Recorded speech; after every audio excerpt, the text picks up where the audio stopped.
Hi guys, welcome back to this video series on A Course in Miracles. Now, if you're tuning in from Enlightened World Network, this is A Course in Miracles 365, Awakening to Love. We're at about video number 450 almost, which is really a lot, isn't it? It's incredible. And among those videos, you'll find a number of interviews, a number of introductory videos that talk about some of the principles here from A Course in Miracles that are particularly handy if you are just starting out with this material and you're curious about what it says, what it means. And it's especially handy if you're considering A Course in Miracles, if you feel called to delve into it and study it as though it might be an integral part of your path. Now, if you've done this before, it's always good to go back and ask the beginner's questions again, isn't it? Beginner's mind, right? To see things for the first time. It's very handy, and that is why I say that every video in this series is for both seasoned practitioners and beginners alike. Now, some of you know what I'm going to say next from the point of view of the ultimate. In other words, truth with a capital T. There is no difference at all between someone who has never opened A Course in Miracles and someone who has practiced it for 30 years. Which, by the way, I have not. There's no difference at all. And each and every one of us is on the path to not only accepting that, but realizing it through our own direct experience. Yes, just yes to that. Spirituality is all about experience. Well, so what must we do in order to have this experience? To have it just even once changes the entire trajectory of our lives, doesn't it? If you've had one, right? People call it all kinds of things. They call it an aha moment, maybe. They call it an awakening event, an enlightenment event, right? There are many things that could happen that are kind of unexplainable, aren't they? If you've had these events happen, expect them more. If you've never had them happen, expect them. I want you to expect miracles. They are your birthright. It's what you do. You are a miracle worker. Now, a lot can be said about that, and a lot is said about that right here. But let's go back to the question of what do you need to do in order to experience the truth of everything that Jesus is talking about here in the Course for yourself? What do you need to do? Well, we're on lesson 337 in the workbook, and in this lesson, right there, in very, very simple, very plain, and very decisively written text, Jesus tells you. So lesson 337 here in the Course workbook is, my sinlessness protects me from all harm. Sinlessness, this is a theme in A Course in Miracles. It's a theme in universal spirituality. And whether you have been raised to think that you are a sinner or not, I invite you to consider this idea. That there is no such thing as sin. Quite simply, God, being love, does not know of sin. God has no ego, no separate sense of self to be offended. And therefore, when you lash out at someone else, God is not going to punish you. You will punish you. That's what we call guilt. Which, by the way, we do to ourselves. Now, many of you have been raised in a spiritual tradition. I'm one of them that was actually raised in not one, but two fundamentalist Christian churches where I was fed, I like to say, gavage style, force fed with a tube and cornmeal. They wanted to make nice foie gras out of me, right? So to speak. And that's what it felt like to me, to be fed the constant message that I suck on scum. I'm a loser, scoundrel, scandalous, dirty, rotten, filthy, nasty sinner. I mean, you don't have to throw in all those adjectives, but it's the message that we get, isn't it? Yeah, that never went down for me. So you may have had the experience of being one of those kids being raised in a situation where you might have asked the questions, and maybe you never vocalized them, maybe you did, but could perfect love condemn? No, no, quite simply. It's impossible.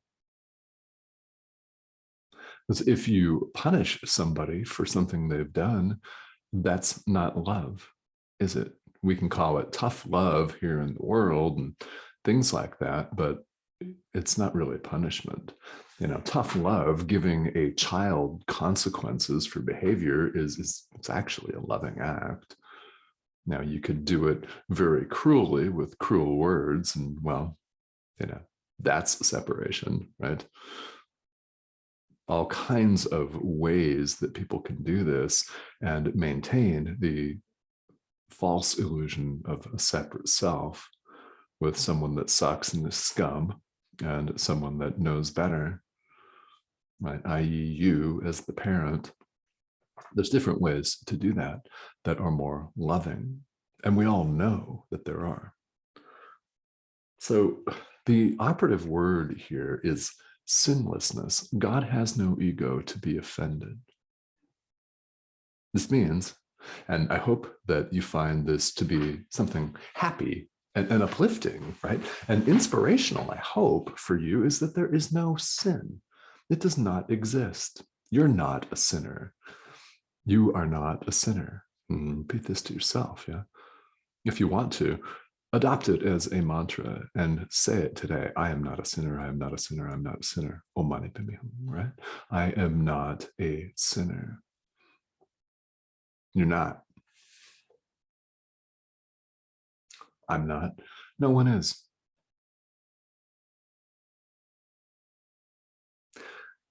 And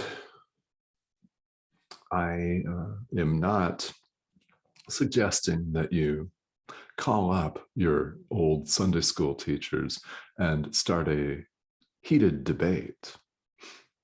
There are people that surround you. They surround me, right?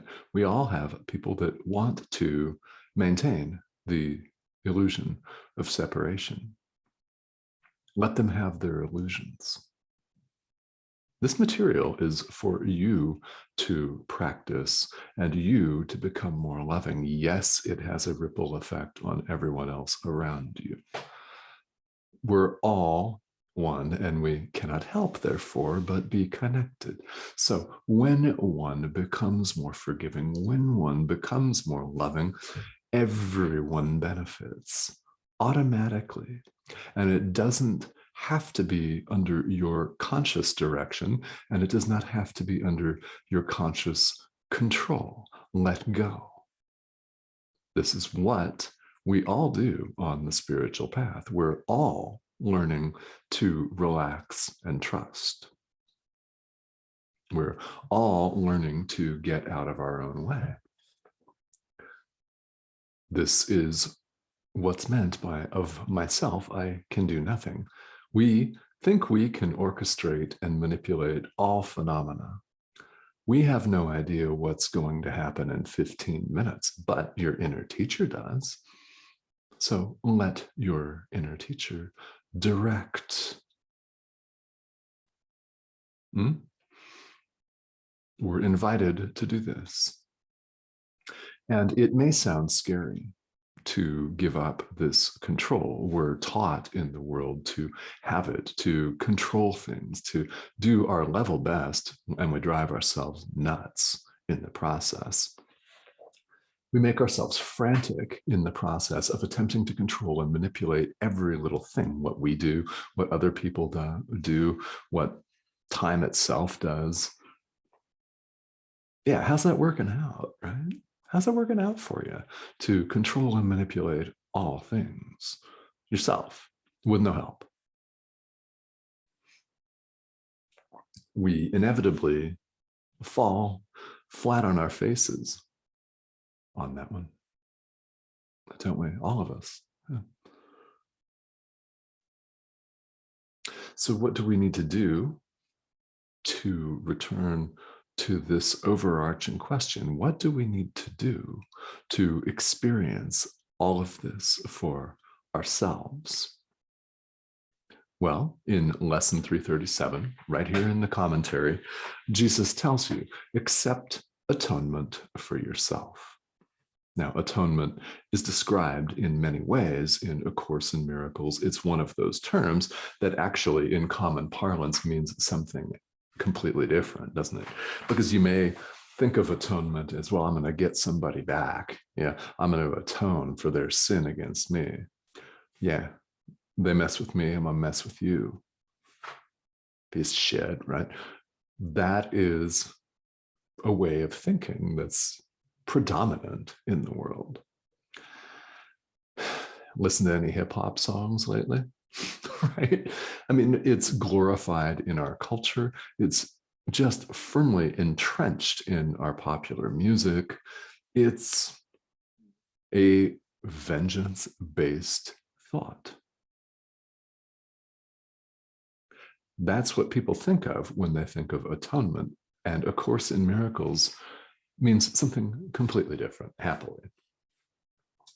To accept atonement for yourself means to accept healing for yourself. And if you wish, if it's helpful for you, I invite you to, every time you see atonement with a capital A here in A Course in Miracles, think healing. I accept healing for myself. Well, what does that mean? That means you accept the truth just as it is. You accept reality, who you are, just as it is. You accept, you allow.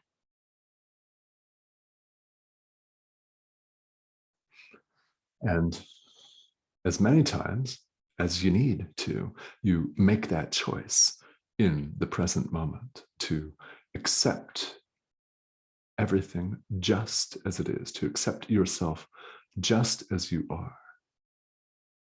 Which, by the way, and I know you know, is not limited in any way.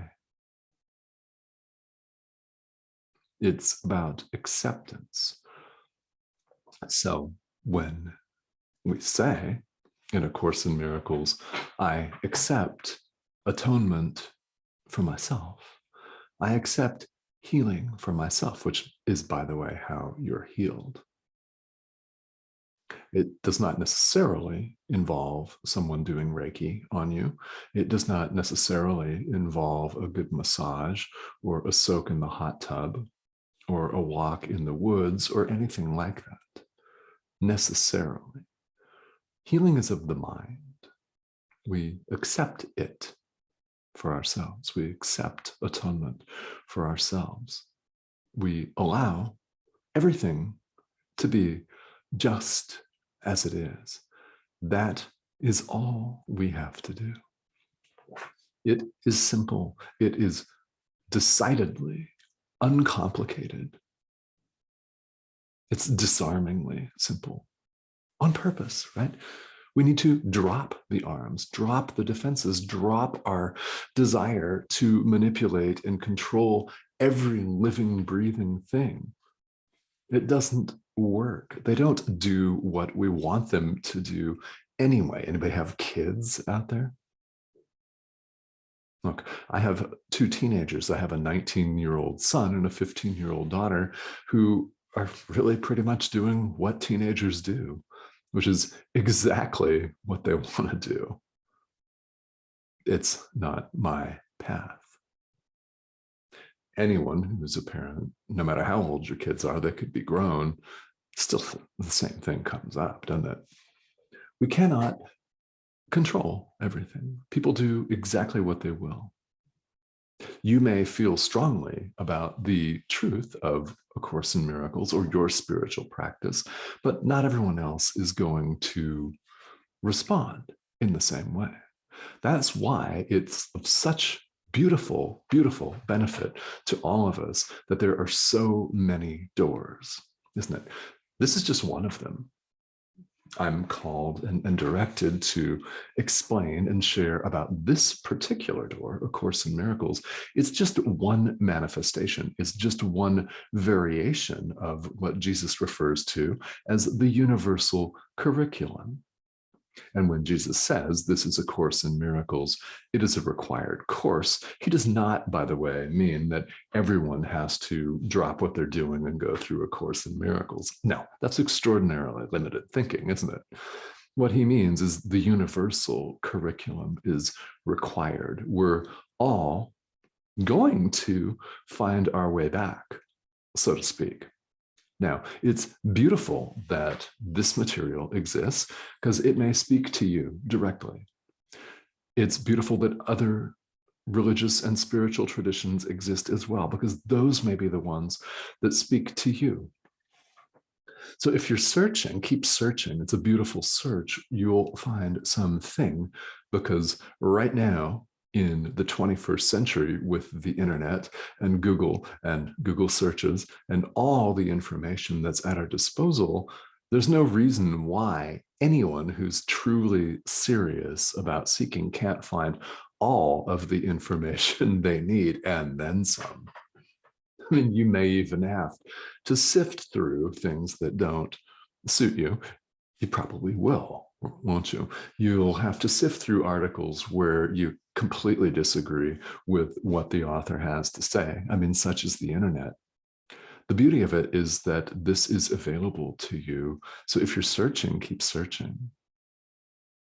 If you're comfortable with your traditions, then go deep with those. All of these other manifestations, variations of the universal curriculum may serve to help you on your way. A Course in Miracles does just that for a number of people who have chosen to stick with the tradition or traditions that they grew up in, or something that they've adopted later in life. It sheds light because it's a universal set of principles. It's universal in theme and application, as it says. It sheds light on your walk. It could help you tremendously. So take the simple yet very powerful notion of accepting atonement for yourself. Take that to heart and do it. Tell yourself this. Speak to your inner teacher. Ask to be directed in your practice. Ask to be directed in your forgiveness, in what you say, in what you do, thoughts. Ask this. This is accepting atonement for yourself. You're accepting healing for yourself, and you're accepting the truth as it is by getting out of your own way. We're the ones that throw up all the barriers to the experience of truth. So having erected them, we can tear them down. And incidentally, we don't have to do it violently with spiritual explosives. There's no such thing. Love doesn't blow things up. It's like turning on a light in a dark room. It's as though the obstacles were never there. Guess what? They never were. Accept atonement for yourself. Then do it again. And if you're skeptical, Good. Do it again. And see, please see what happens.